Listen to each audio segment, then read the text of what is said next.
Muchísimas gracias por estar aquí hoy. Espero que hayan disfrutado su desayuno. Y qué bien me siento que el Hospital de Los Mena, que veo a varios de sus figuras a través de la historia ahí, está haciendo un buen trabajo. Porque recuérdense que ellos están haciendo un buen trabajo en la parte del canguro y ahora veo que en esta parte del síndrome de alcohol fetal también está haciendo buen trabajo. Así que un aplauso para ellos.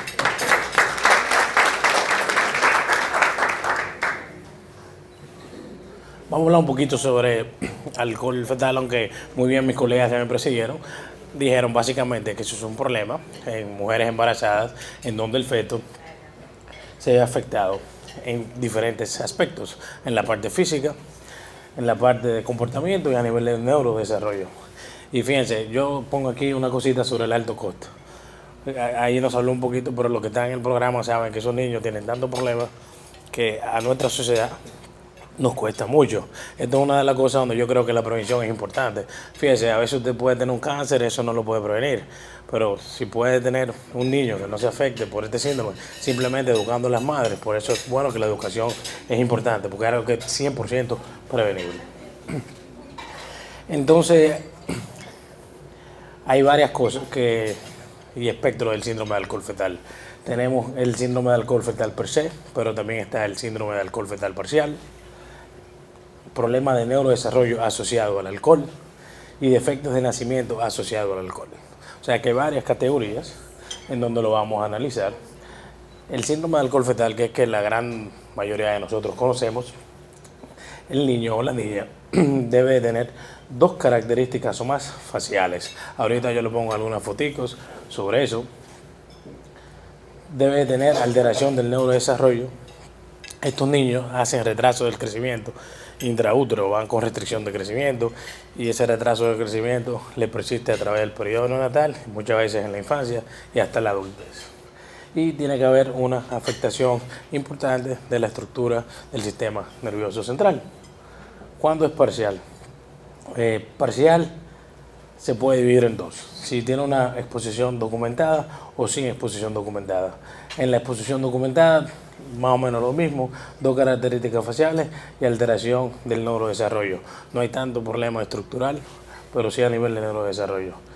Y cuando no hay exposición documentada, pero si vemos que el niño tiene retraso de crecimiento o problemas de neurodesarrollo, entendemos que como tiene eso, sí califica para un síndrome de alcohol. Hay madres o hay niños que no necesariamente desarrollan todo, pero si existe el alcohol documentado prenatal, a veces tienen alteración del neurodesarrollo y así se denomina hoy en día, problemas de neurodesarrollo asociado al alcohol. No necesariamente desarrolla la parte estructural o problemas del cerebro, pero sí hiperactividad y todo ese tipo de cosas. Y también está la otra categoría que se denomina defectos de nacimiento asociados al alcohol. También tiene que haber documentación prenatal y en esta parte es más físico, algún tipo de problema a nivel de cara, estructural, cardíaco, extremidad.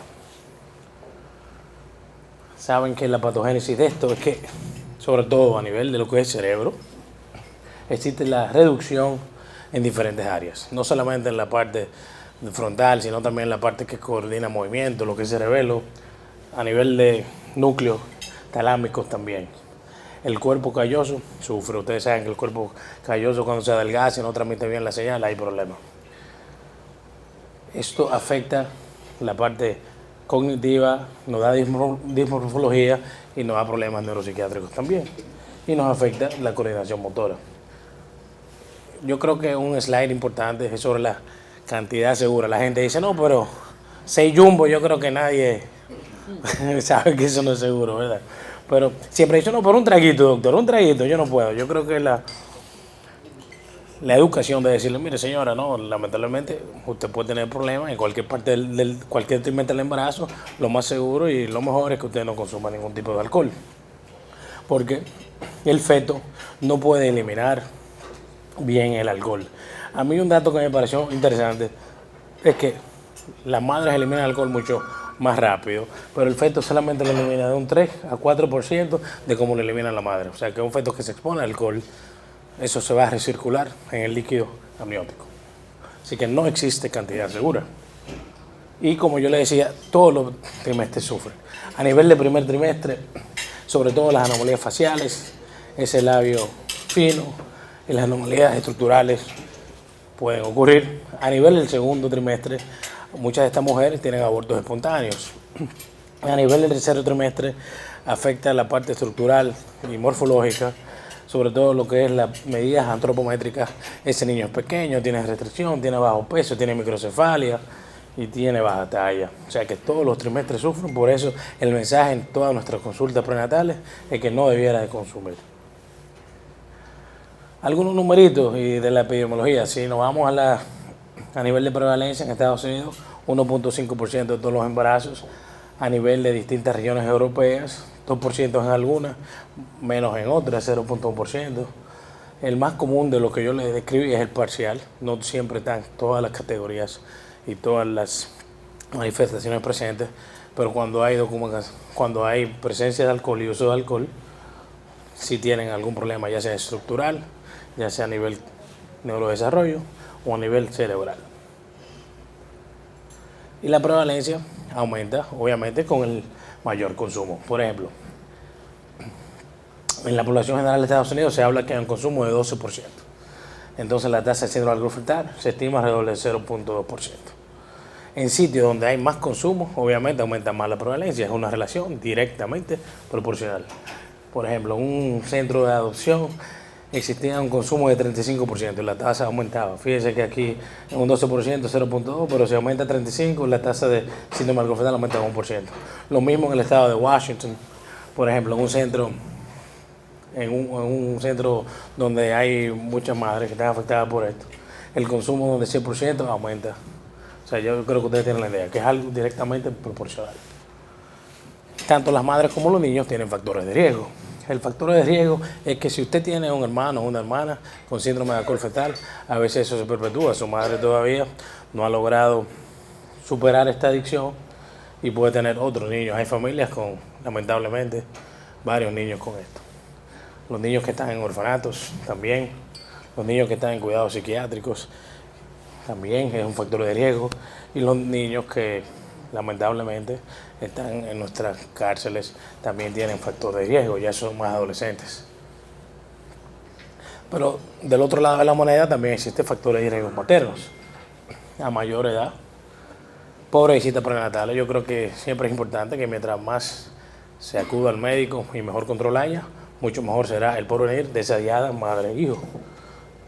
Recuérdese que esas madres tienen múltiples sustancias, a veces no solamente es alcohol, como bien decía, son muchas otras drogas, está el cigarrillo, está la cocaína, está la marihuana, hay muchos tipos de cosas que si usted consume otra, tiene chances de consumir el alcohol también. Esas madres que lamentablemente son abusadas físicamente, y siempre y cuando hay otros miembros en la familia con adicción, eso es real, si usted ve eso, usted probablemente aprende esa conducta. A nivel de lo que es las características físicas principales, hay problemas de la carita, hay problemas del cerebro y retraso de crecimiento. Vamos a ver aquí, ¿algún residente se anima a decirme aquí cuál es la primera característica que ven de esa foto ahí? Fíjense que yo le pongo racial aquí, diferentes razas, pero fíjense, ¿qué me dice ahí? Yo oí que habían del central ahí. ¿Qué oigo por ahí? El labio, ¿verdad? Labio fino, fíjense que el labio, exactamente, el labio fino, no importa que sea asiática, que sea caucásica, labio fino. También está la parte del filtro, aquí esa partecita está un poquito más corta, más lisa. Y aquí es la fisura palpebral, que viene siendo el espacio entre los ojos de ambos lados, también está más corto. A veces es difícil, pero a medida que usted va más, a veces lo sospecha más. Fisura palpebral corta, filtro liso y labio superior fino. Me encontré interesante, dándole un repasadito a la literatura, de que hay muchas otras cosas que el síndrome envuelve. Por ejemplo, la cara a veces no se ve tan desarrollada. La tosis, hay un cuarto de ellos que pueden tener tosis. El estrabismo, las uñas a veces no se pueden formar bien. Inclusive mucho pelo, hipertricosis en algunas áreas también puede ser una manifestación de la exposición al alcohol. Tocando un poquito las anomalías del sistema nervioso central, sabemos que cuando hay una exposición importante, llámese más del 70%, o sea, mucho alcohol, más de 14 bebidas por semana, sabemos que puede afectar el sistema nervioso. Las manifestaciones clínicas varían de paciente a paciente y también varían con la edad. Por ejemplo, ese niño pequeñito, muy irritable, que está temblando a cada rato, no todo es cólico. Usted tiene que pensar, mira, esto puede ser un síndrome alcohol fetal. A nivel de la niñez, sobre todo nuestros colegas psiquiatras que están aquí, saben que cuando un niño hiperactivo, inatento, toma una buena historia, si tuvo exposición prenatal al alcohol, problemas de aprendizaje, de memoria, no le va bien en la matemática. Y a nivel de la adultez, que es un tema que ustedes saben, que yo creo que es algo que los pediatras nos acuñan, de qué cosas que vemos en la infancia, pero qué va a pasar con estos niños a futuro. Entonces también hay mucha deserción escolar, muchos no terminan su empleo o no consiguen empleo. Si nos vamos al sistema nervioso central, hay diferentes tipos de anomalías estructurales, neurológicas y funcionales. Si nos vamos a las estructurales, ese cerebrito pequeñito, se habla de microcefalia, un perímetro cefálico por debajo del tercer percentil, y realmente el tamaño del cerebro disminuye, se pone más pequeñito. Pero no solamente es el cerebro, también lo que es el cerebelo, los ganglios basales, los núcleos del tálamo se afectan. En una serie de 1.400 pacientes con síndrome de alcohol fetal, 12% tenían microcefalia y 18% tenían anomalías en la resonancia magnética. Si ustedes se fijan aquí, aquí hay A, B y C. Le explico un poquito. Cuando en el área del C hay diferentes tipos de cuerpo calloso, que es eso blanco que está ahí, ese cuerpo calloso. Fíjense que en el A no hay nada de cuerpo calloso. En el B está por la mitad. Así que diferentes tipos de cuerpo calloso en la columna del C versus ninguno en el A y el B en la mitad o hipoplasia del cuerpo calloso. Eso es algo que vemos a nivel de nuestra resonancia. Pero a nivel de la resonancia también se ve cuando ese cerebro, las circunvalaciones se ponen más lisas, hay problemas tipo esquizoencefalia, como ven ahí el cuerpo calloso tampoco se ve bien, el cerebro se ve más pequeñito. O sea que es algo real y lo vemos en este tipo de fotos. Pero también lo vemos en la autopsia. En esa autopsia también se ve como a veces los ventrículos se pueden poner grandes, el cerebro se puede poner un poquito más pequeñito. A nivel neurológico, el síndrome de alcohol fetal es algo que te puede causar problemas a nivel del tono, te puede causar problemas a nivel de paracraneales, como bien mencioné, problemas de oculomotor, nervios 4 y 6, estrabismo. Esos niños a veces convulsionan, sobre todo convulsiones que no están asociadas a procesos infecciosos ni fiebre. Y en un metaanálisis de 2014, de 10 estudios observacionales, sí dice que sabemos que estos niños tienen problemas motores, esos niños no patean bien la pelota, no tienen bien esa coordinación de movimiento, y estamos hablando de un odds ratio de 2.9, o sea que es importante lo que puede causar. Tienen problemas de balance, problemas de coordinación. A nivel de las anomalías funcionales, recuérdense que más o menos en Q bajo es alrededor de 70. Estos niños pueden tener un IQ bajo. A nivel ejecutivo no pueden mantenerse en un trabajo, tienen problemas desarrollándose. A nivel de la parte motora ya hablé eso, y a nivel de la memoria también son olvidadizos y pueden tener problemas de inactividad e hiperactividad, de inatención, perdón. Ustedes saben que nuestra prevalencia de enfermedad mental cada vez aumenta más, eso es algo real. Aquí el síndrome de alcohol fetal no se escapa de esto. Muchos problemas mentales comórbidos. Estos niños pueden tener ansiedad, sufrir de tristeza o depresión, pueden abusar otro tipo de sustancias, que eso es algo bien grande, lo que es cuando son muchas sustancias. Pueden tener desorden oposicional, llevarse mal con los padres. Y fíjense que en una serie de más de 1.000 pacientes, cuando estos niños tenían más de 5 años, 3/4 de ellos tenían problemas. Tenían algunos de esos problemas que hablamos mental. Y a nivel físico, el retraso de crecimiento, como le había dicho anteriormente, comienza prenatal. Esos niños tienen restricción de crecimiento, van más pequeñitos, pero eso sigue en la infancia, sigue en la niñez y a veces hasta la adultez. Lo mismo en esta misma serie, de 1.400 pacientes, 34% tenían una talla y un peso por debajo del 10º percentil. Yo creo que es bien importante la parte de hacer un diagnóstico temprano, porque si se diagnostica temprano, como bien está haciendo la maternidad, podemos ayudar a estas madres, no solamente para evitar un futuro embarazo con síndrome de alcohol fetal, sino para darle soporte, porque como ustedes lo ven aquí, esos niños van a traer Problema. Es una evaluación súper comprensiva, donde existe un equipo multidisciplinario. Hay pediatras especialistas en desarrollo que se encargan de esto, neurólogos que tienen que lidiar con esas convulsiones, genetistas, terapistas del habla, terapistas ocupacionales. Es simplemente un trabajo en equipo. Y siempre hay que hablar de un diagnóstico diferencial. Usted es un niño con una carita media rara, tiene que pensar, oye, ¿no será algún tipo de anomalía genética? ¿No será un niño si tiene microcefalia, teratosoplasmosis, será hoy en día Zika, que tanto hablamos de eso? ¿O tendrá algún otro teratogénico? Entonces, pregunta, vamos a hablar de qué ustedes creen que tiene ese niño. Y es un diagnóstico diferencial, el síndrome alcohol fetal. Ah, pero es que aquí hay una genetista en la audiencia, esa no podía hablar. Pero sí, oyeron bien lo de ahí atrás. Lo de ahí atrás. Sí, porque la genetista no vale, la doctora Hacker no vale. A los residentes, quiero oírlo. ¿Qué piensan ahí del lado izquierdo? Doctora. Muy bien, ¿por qué tú pensaste que era Cornelia Adelante? Bueno, por las características fenotípicas que tiene. Muy bien. Así mismo. Doctora, no lo caliente en público, pues ya se lo sabe. Ya vio la característica física. Ella de aquí yo la estoy viendo, que está diciendo cómo está esa ceja bien junta. ¿Verdad? Tienen perímetro cefálico pequeño. Hay a veces que esos niños tienen también heterodactilia, que tienen un dedo diferente, ese tipo de cosas. Pero esos niños a futuro no les va muy bien. Y también la parte de ahí, del labio fino y del filtro liso. Muy bien. ¿Y aquí? Esa se la puso un chin más difícil porque...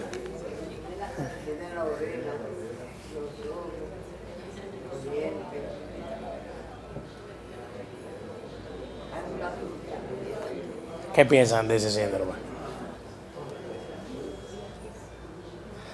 La cara usted dijo, porque usted mencionó ojo, oreja, mencionó todo un poquito. Y la doctora Hacker no lo puede, pero si yo le digo que tiene problemas cardíacos, si le digo que tiene problemas de una válvula, le cambio su diagnóstico eso. Si le digo que es un problema de válvula pulmonar, supravalvular, si le digo que el paciente es muy contento, cuando son más grandecitos, eso es síndrome de Williams. Sí, que también está dentro del diagnóstico diferencial. Vamos a ver aquí también, a nivel de microcefalia, como yo sé que es residente, para que no se aburran un poquito, le tengo esa pregunta. Menciona qué entidad está asociada a microcefalia en esta prueba y es un diagnóstico diferencial. Que tenemos un pacientico precisamente con algo de eso, en la prueba del talón, eso es más hacia los residentes. ¿Qué pruebita en la prueba del talón? Está asociado a microcefalia, que a futuro te puede dar problemas en el desarrollo si tú no lo tratas. ¿Qué me dicen? En esta mesa, porque esta mesa está más activa, en esta mesa, ¿qué me dicen?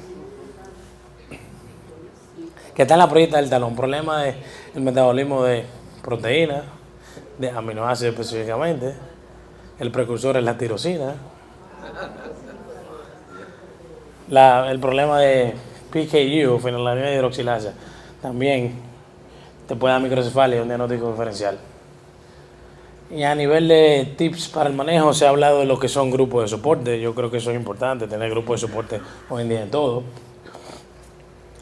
Esas mujeres y esos niños están en riesgo de ser abusados y ser violentos con ellos. Eso es algo que es importante. Y una cosa que quiero tocar es el plan de la educación individualizada. Ustedes saben que hoy en día existe más inclusión. Hay colegios que incluyen a estos niños, por ejemplo, niños con autismo, niños con síndrome de Down, están en los colegios normales. También niños con síndrome alcohol fetal necesitan esa ayuda. A veces, si la familia puede, ponerle un maestro sombra, porque esos niños tienen problemas también. Y siempre contar con, como le dije siempre, con nuestros amigos que se encargan de la parte mental y mandarlo a tiempo. En resumen, siempre en sus intervenciones prenatales pregunten sobre la exposición. Existe una triada, si usted tiene cambio en cara, problemas de neurodesarrollo y crecimiento, piensen en esto. Recuérdense que es un manejo con un equipo multidisciplinario que siempre debe tener un enfoque individualizado. Así que yo creo que ya, Ok. el que habla mucho, yo creo que con eso es suficiente. Bien.